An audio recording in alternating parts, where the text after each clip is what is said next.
Hello বন্ধুরা, আজকের আমাদের সজনা ফুলে বড়া ভাজছি, তাই তোমাদেরকে একটু দেখাচ্ছি। প্রথমে মিক্সিতে আমি ডালটা বেটে নিয়েছি। ডাল বাটায় বেশি টেস্ট হয়। আগের দিনে ঠাকুমারা মারা সব ডাল বেটে বড়া ভাজতো, খেতে খুব সুন্দর হতো। তাই আমিও ডাল বেটে নিয়েছি। ডাল দিয়ে বড়াটা ভাজবো। ডাল নিয়েছি, এখানে টমেটো নিয়েছি, এখানে কাঁচা লঙ্কা, পেঁয়াজ,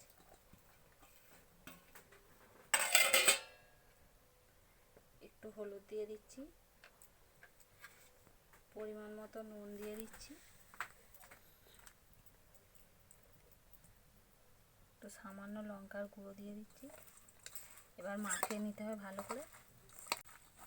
দেখুন বন্ধুরা, মাখানো হয়ে গিয়েছে। এবার ভাজবো। দেখুন,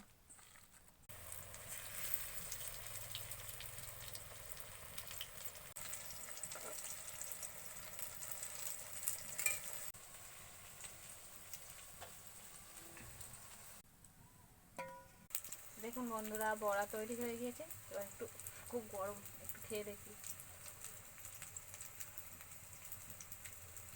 দারুণ হয়েছে কিন্তু বন্ধুরা, আপনারা করে খেয়ে বাড়িতে দেখতে পারেন সজনে ফুলের বড়া।